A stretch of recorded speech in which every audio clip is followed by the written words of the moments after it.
There is a myth going around, and it's being perpetuated by the mainstream media and by a lot of former on air personalities at ESPN that there is a diversity problem at ESPN. And we're going to debunk that myth here today. Apparently, ESPN has not learned their lesson. After everything that has happened in the past year, hell, after everything that's happened in the past week, it's obvious that ESPN has learned nothing. Now, what lesson am I talking about? You don't negotiate with wokers. You don't allow these people to infect your workplace, your culture. Because if you do, if you make concessions with these people, it will never be enough. What we're about to get into, it really has nothing to do with race. It has everything to do with a myth that the media is pushing. The media is trying to divide us along racial lines. So keep that in mind as we move forward.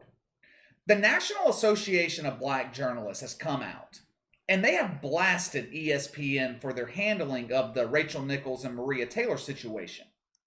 Here is part of the statement from the NABJ that was released to the press. Quote, Nichols' comments and the actions that followed over the last year were not only disappointing, but disparaging given the ongoing reports by black journalists of white men advancing at ESPN because of their skin tone and not by merit.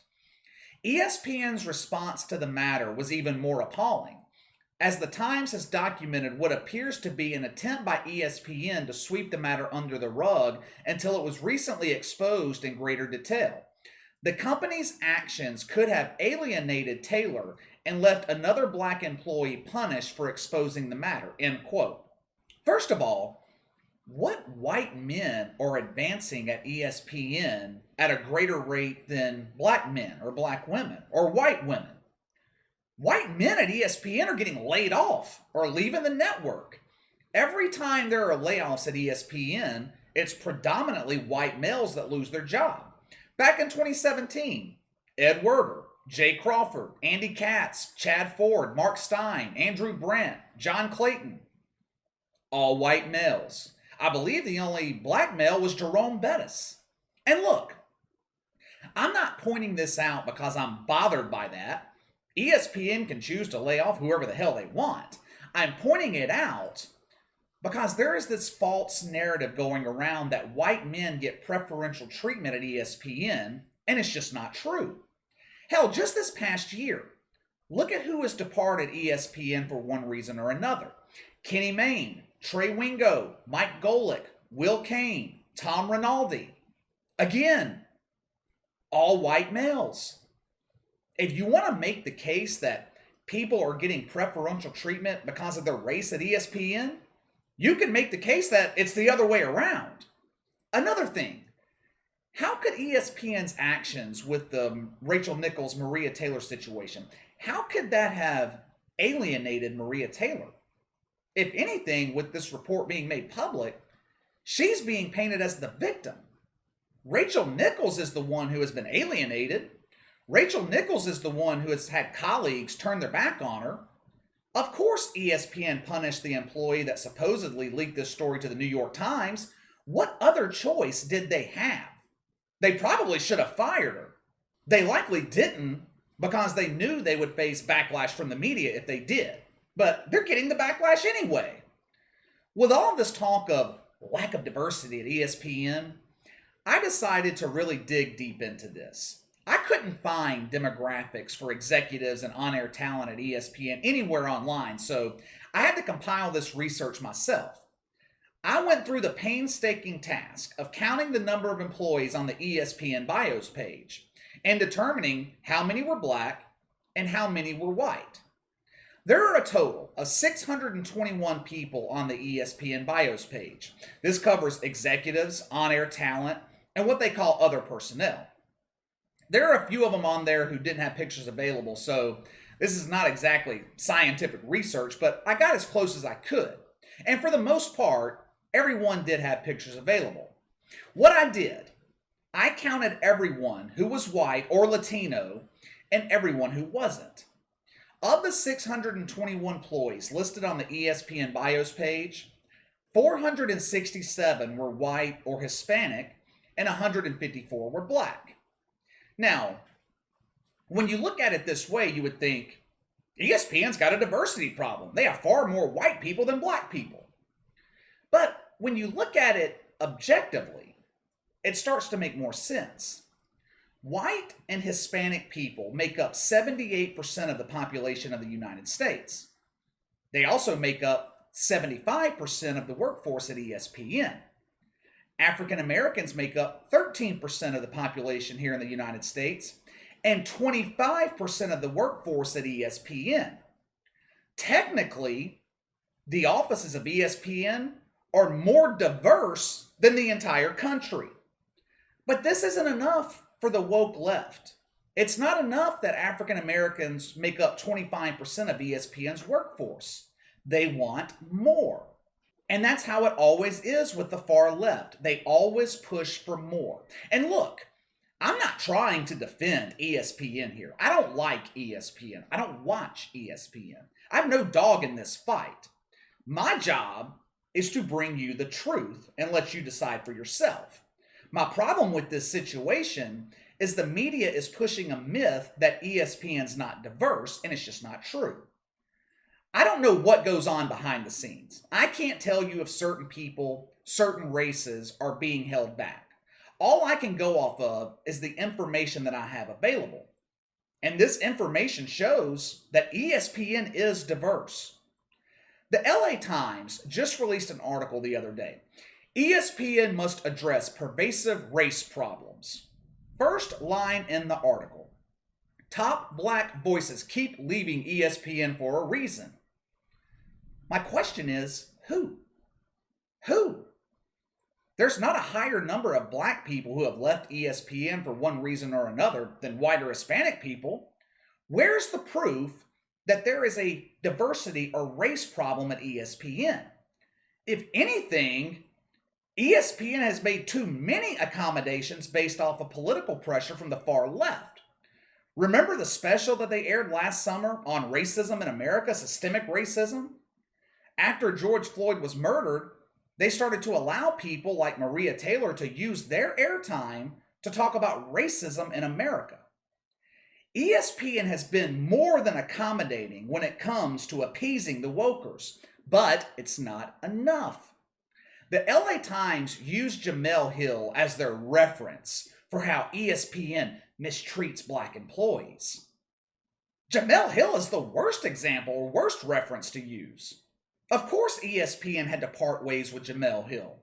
She continued to ruin her own credibility on social media, and she wouldn't tone down the wokeness when she was the anchor on SportsCenter, even after ESPN asked her to.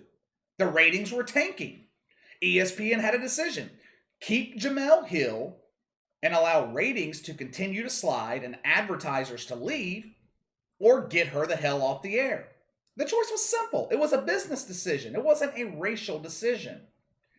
The National Association of Black Journalists demanded a meeting with ESPN. Specifically, they demanded a meeting with Bob Iger, executive chairman at Disney, Bob Chapek, CEO of Disney, and Jimmy Pitaro, the weak president of ESPN. When Jimmy Pitaro took over at ESPN 3 years ago, one of the first things he said was, "We are removing politics from our network. We are sticking to sports. We're apolitical." We all know that hasn't happened. Like most major corporations, ESPN folded to political pressure last summer after the George Floyd murder. In response to the NABJ's request, or demand for a meeting, ESPN released a typical statement. "We realize more work needs to be done in terms of diversity." However, they didn't say anything about meeting with the NABJ. First of all, ESPN, they shouldn't have even acknowledged this. How much more diverse can they be? I know in the wokers' ideal world, they think there should be 50% white and Latino and 50% black, but that's not possible. And second of all, it would be a mistake by ESPN to grant this meeting with the NABJ. Haven't you already conceded enough to the demands of the woke agenda? And this, like I said, this is not a racial thing that I'm talking about either. There are plenty of white wokers at ESPN. But haven't they conceded enough? Woke politics has taken ESPN from a network that used to have a positive and massive impact on American culture to damn near being irrelevant. How much more damage has to be done to ESPN's credibility before they realize you can't negotiate with the far left? The far left political wing in this country, otherwise known as wokers, they are using African Americans to advance their political agenda. Last summer, it was all about systemic racism, police brutality, defund the police. Now, they're going after places like ESPN and other major corporations for not being diverse.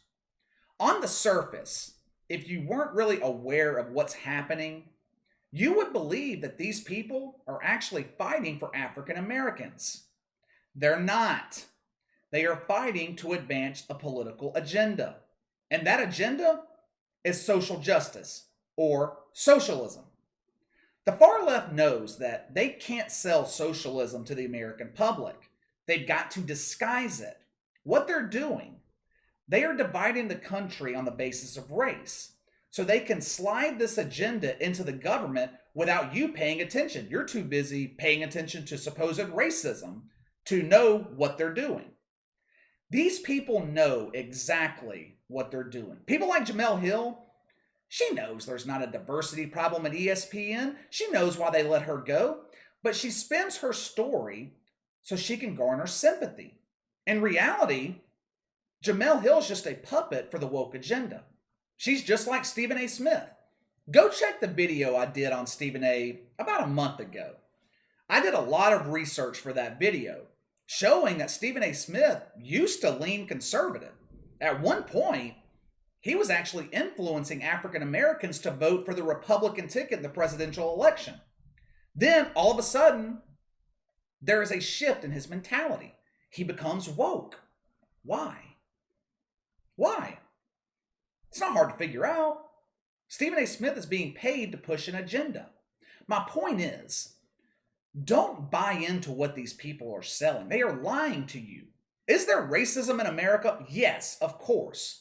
There will always be racism in America. There will always be white people who don't like black people who don't like white people. But the country has never been more diverse than it is right now. Don't buy into this myth that you are being held back because of your skin color. It has never been easier in America to make it on your own. Take YouTube, for example. Doesn't matter what color you are, white, black, Hispanic, Asian, does not matter. If you create good content, you will build an audience. People won't care what color you are. As long as the content is good, they will watch. Anyway, getting way off topic here. Didn't mean to travel down this path. Bottom line is, there is not a diversity problem at ESPN. There is a woke problem at ESPN. All right, what do you guys think? Am I off base here? Does ESPN have a diversity problem? Or do you think this is another myth that is being pushed by the media? Sound off in the comments below. Make sure to like and subscribe. Click the notification bell to receive all notifications from the channel. Best way to contact me is by email at btlkc84@gmail.com, KC_BTL84 on Twitter. I'll see you guys tomorrow.